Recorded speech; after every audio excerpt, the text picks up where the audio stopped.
audio working?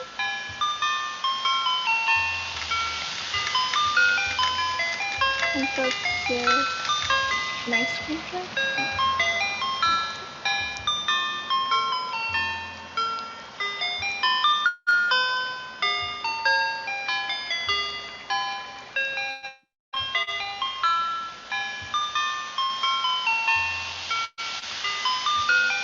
Are folks able to hear me?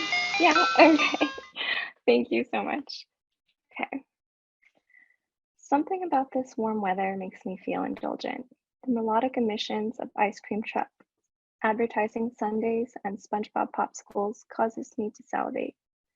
Basking under the beating sun, I dream of shaved ice topped with condensed milk and mango. At other times, I find myself nostalgic for the pink cotton candy consumed at county fairs. That fluffy substance so reminiscent of sheep's wool, ready to be spun into thread. What is it about what is it about sweets that is simultaneously comforting yet contemptible? Even the word sweets, with its prominent EE, seems to fuse a kind of twee, but I'm all for another E and excessive sentimentality. According to the Encyclopedia Britannica, the letter E comes from a Semitic consonant whose original character was derived from an earlier pictograph representing a lattice window. If we insert a window into a wave, what sonic vibrations might come through this slit? The double slit experiment, first conducted by Thomas Young in 1801, revealed that light can exhibit the characteristics of both waves and particles. Over time, it was deduced that the observer plays a crucial role in the outcome of the experiment, determining whether the quanta observed behaved as a wave or particle. Quantum theory posits that a photon or electron acts like a wave until it is observed. When observed, it behaves like a particle. This baffling phenomena underscores the entangled role of the observer. Rather than dwell on the wave duality paradox in order to attempt to describe sound as a wave or particle, I forego this desire caught between nouns to propose the study of a verb. I am more interested in what it does than what it has been named. What happens when one adds another E to wave? Can we interchange wave for weave? Can we understand matter not as a particle or wave, but a weave that we as observers are entwined within? Summers in Chicago are synonymous with the feeling of sweat which coats my skin while I weave in the living room of my apartment. With the windows open and the box fans whirling, I begin to sense the faint vibrations of Maiden's Prayer as it grows louder, resonating through the four walls of my domestic space. The sound waves weave through my dwelling, meeting the noise of the loom as it responds to my movements. I am an instrument, trying to harmonize with the ice cream truck. As I release the tension in my toes, I hear the delightful noise of children squealing, their footsteps propelling their bodies towards the sound. Finally, the frequency studies and the melescent waves of Maiden's Prayer becomes clear and consistent. The phrases of the song seem to oscillate, the notes traveling upwards, then down, sustaining the same undulating movement, thereby creating a sweet tune that coincides with the contents of the truck. On a loop, the same stanza repeats over and over as if trudging up and down rolling hills. With the beginning and end severed, Bartoszeweska's song has been sampled, distilled to a syrupy segment, and tasked with the Sisyphean fate of continuous repetition.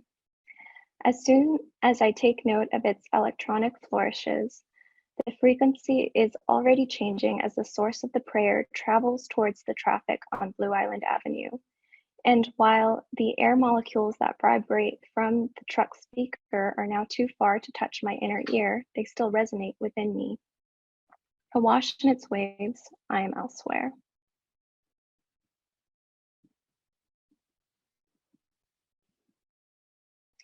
This twinkling music box rendition of Maiden's Prayer carries me across time and space to the island of Taiwan. While living in Taipei, around dusk, I'd scramble at the distant echoes of Maiden's Prayer, untie the belt to rise from the loom in order to quickly gather the recycling, the compost, the trash can trash, and swing myself down 4 flights of stairs, round and round in a spiral, fling open the metal gated front door of the apartment building and follow the stream of mothers and elderly men, trash bags pushed up my forearms and cardboard folded beneath my armpits as my sandals slap against the unevenly tiled sidewalk all the way to the root of the music.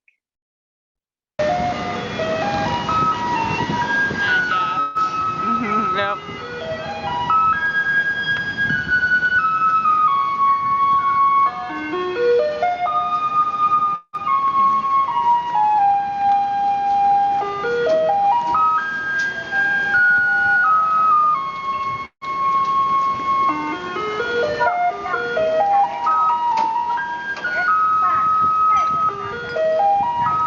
Both the words wave and weave find their origins in the whole Old High German waben, meaning to wave, undulate.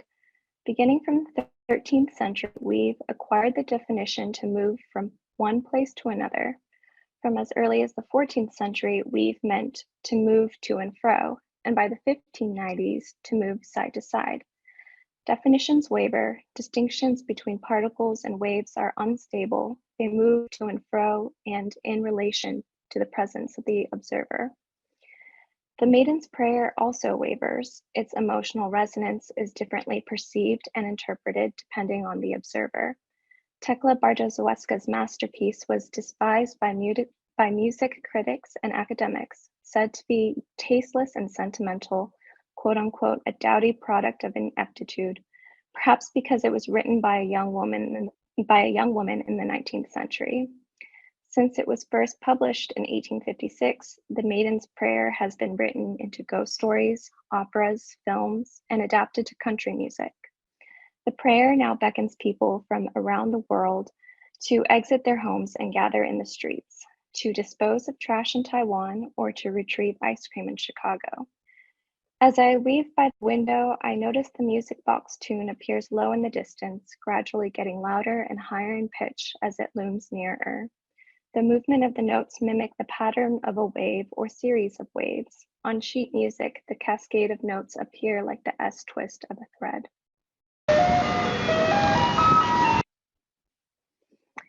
By encountering the vibrations emitted by moving ice cream trucks, I recall the places that I have lived and loved: Chicago, Taipei, Tainan. The effective quality of these sonic vibrations stir a gathering and disperse movement of people, the lives which compose a community, a social fabric. This truncated and twinkling version of Maiden's Prayer is familiar, an integral part of the sonic landscapes of summers in Chicago and a nightly occurrence in Taiwan. Flowing from moving speakers, the melody is amplified. The ice cream truck and trash truck gathers and disperses matter, engaging the senses of whomever is present for the ritual. Sense, taste, in the case of the ice cream truck, as well as visual and sonic information is received and experienced. The performance of the speakers that emanate Maiden's Prayer is ordinary, cyclical, it comes and goes, and everyone who dwells nearby knows its pattern and function. There is a sense of excess that overflows from the materiality of the trucks. Sonic amplification, the smell and taste of sugar and waste. The tune is saturated with excessive leaking. It becomes memorable through its looped repetition. Not only does the soundbite loop continuously, but day after day, the trash truck comes traveling along the same looped route. The sound of the ice cream truck signifies the arrival of warmer weather. In Chicago, the prayer evokes the cycle of the seasons, marking another year around the sun. The energetic sound waves vibrate the surrounding air molecules, pushing their way to the ears of folks with trash to toss or a hot and hungry body to satiate. For me, this tune triggers memories of this everyday intra-action. Karen Berard describes the public as the intra-action of humans and non-humans. In contrast to the term interaction, which reinscribes the subject-object dichotomy, Berard uses intra-action to signify the inseparability of objects and agencies of observation. Berard notes, agencies are only distinct in relation to their mutual entanglement. They don't exist as individual elements. An observer is also a participant. As the maiden's prayer echoes through my eardrums, I become a part of its weave. The waves which carry the prayer are absorbed by my body, becoming electrical signals as they move through my inner ear. We interact.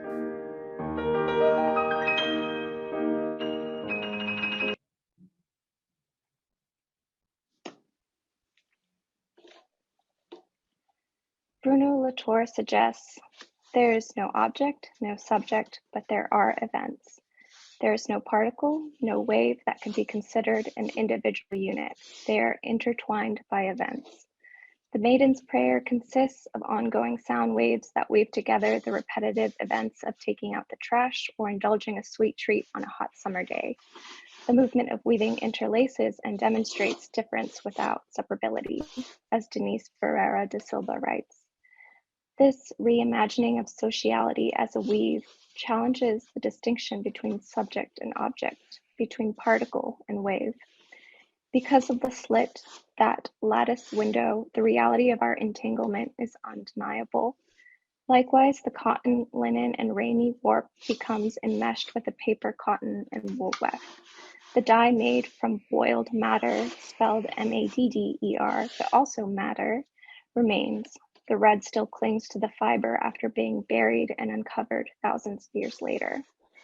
Madder, M-A-D-D-E-R, also known as Rubia tinctorum, is a Eurasian plant whose roots have been used to dye leather, wool, cotton, and silk red since 3000 BCE. This pinkish red running through the warp here was dyed outdoors one May in Tainan. The steam from the dye pot rose seamlessly into the balmy atmosphere. As I weave, I attune to the sonic qualities of the loom. The constant beat of the baton or sword against the woven rami was a cherished sound to be heard by others. The loom is not only an instrument to produce fabric, but it was said that Dayao women in Taiwan would beat down upon the woven material so that the box with which the warp threads wrap around resonates. Not only does this create a tighter weave and a strong textile, but this gesture ensures that the neighbors would hear them weaving, thereby connecting the community through sound. The sound of interlacing fibers signifies the virtues as well as the virtuosity of the weaver who dutifully provides for her family. Beginning in 1895, however, during the Japanese occupation of Taiwan, weaving became a banned activity to be quietly performed in the secrecy of night. Despite this, the music has never stopped and has instead been moving towards a slow crescendo. On this particular weaving, the warp consists of rami, linen, and cotton, the weft with a mohair that I dyed blue with synthetic chemicals in my kitchen while living in Chicago. The pattern of this fabric is loosely inspired by the lines of sheet music as well as line paper. My eyes take in Tekla Bardziłowska's notations and recycle the lines into a loop. The indigenous Taiwanese loom produces cloth in a loop. The beginning and end draw towards becoming indistinguishable. While weaving on a backstrap loom, I meditate on loops. On the twinkling audio loop of ice cream trucks and trash trucks emitting the Maiden's Prayer, as well as the emergence of the cloth as it begins to wind around the wooden box. As I weave, I wonder what waves resonate from the loom. Let me consider a possibility. What if, instead of the ordered world, we could image the world as plenum, an infinite composition in which each existence singularity is contingent upon its becoming one possible expression of all other existence, with which it is entangled beyond space and time.